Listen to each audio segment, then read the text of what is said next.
काल का मतलब अजगर।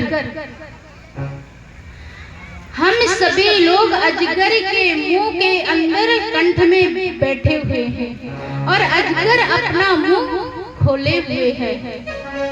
और जिस दिन वो अजगर अपना मुंह बंद करेगा उसी दिन हम सभी लोगों की मृत्यु हो जाएगी। तो जब तक प्राण है तब तक सत्संग सुनना चाहिए, श्रीमद्भागवत महापुराण की कथा सुनना चाहिए। जहाँ पर कीर्तन संकीर्तन हो रहा हो वहाँ पर जरूर जाकर के सुनना चाहिए। अपने जीवन को धन्य बनाना चाहिए, अपने जीवन को सफल बनाना चाहिए। कौन बता रहे हैं? श्री सूत जी महाराज जी 88,000 संत महापुरुषों को। अब इधर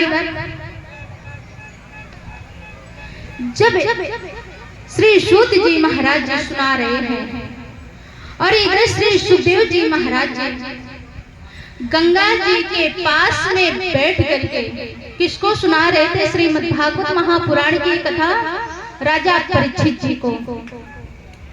जब हमारे सभी समस्त देवी देवताओं को जब मालूम हुआ कि श्री सुखदेव जी महाराज राजा परीक्षित जी को श्रीमद्भागवत महापुराण की कथा सुना रहे हैं, तो सभी देवता लोग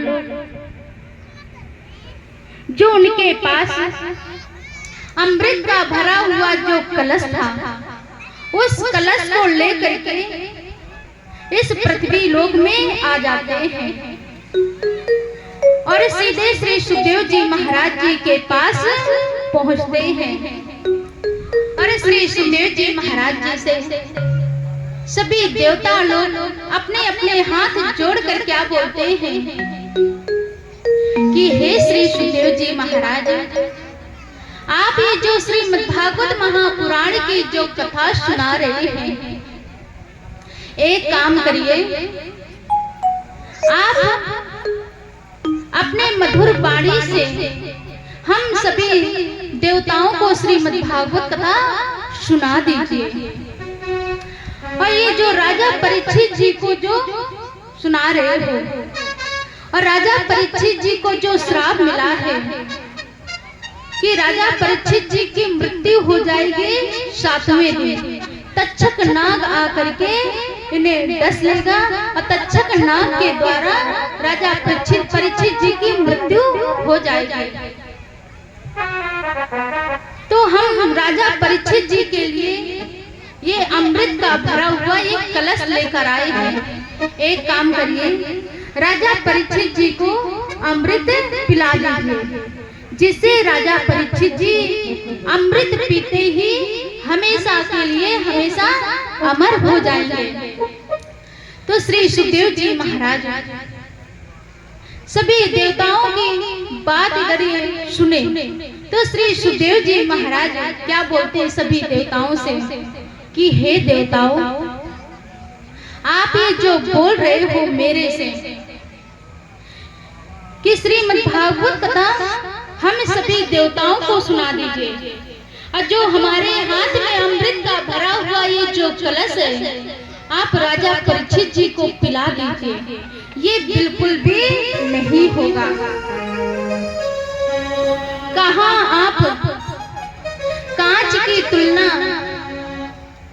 आप एक हीरा मणि से कर रहे हैं, हीरा मणि से कर रहे हैं। जो आपके हाथ में ये जो अमृत का भरा हुआ जो कलश है ये एक कांच के तुलने के बराबर है। और ये जो श्रीमद्भागवत महापुराण है, पुराण की कथा है, ये एक हीरा मणि के समान है। तो अमृत और श्रीमद्भागवत की बराबरी बिल्कुल भी नहीं हो सकती, क्योंकि देवता लोग भी तरसते हैं श्रीमद्भागवत महापुराण की कथा सुनने के लिए। आप लोग यहीं पर देख लीजिए, जब सभी देवताओं को मालूम हुआ श्री सूत जी महाराज जी सभी संत महापुरुषों को नैमिषारण्य क्षेत्र में श्रीमद् भागवत महापुराण की कथा सुना रहे हैं। तो देवता लोग अमृत का भरा हुआ कलश लेकर के सीधे श्री सुखदेव जी महाराज जी के पास आ गए। वो जो अमृत का भरा हुआ जो कलश था, जब समुद्र मंथन हुआ था तो उसी समुद्र से अमृत का भरा हुआ कलश भी निकला था। क्वा कथा क्वा कचा क्वा मणिर में ब्रह्मेरा तो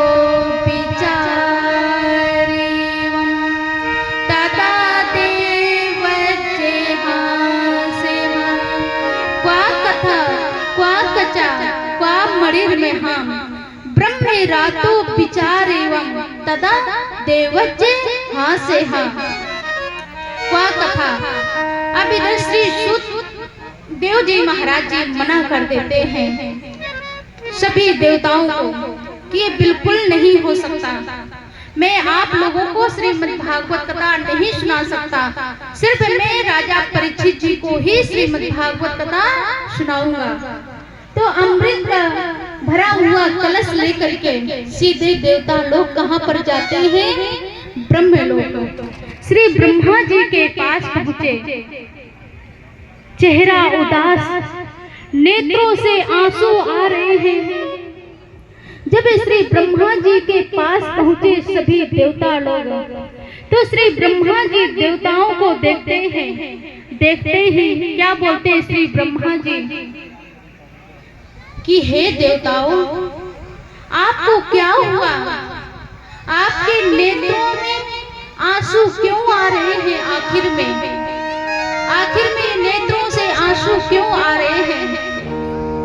अब इधर सभी देवता लोग श्री ब्रह्मा जी को सब कुछ बताते हैं।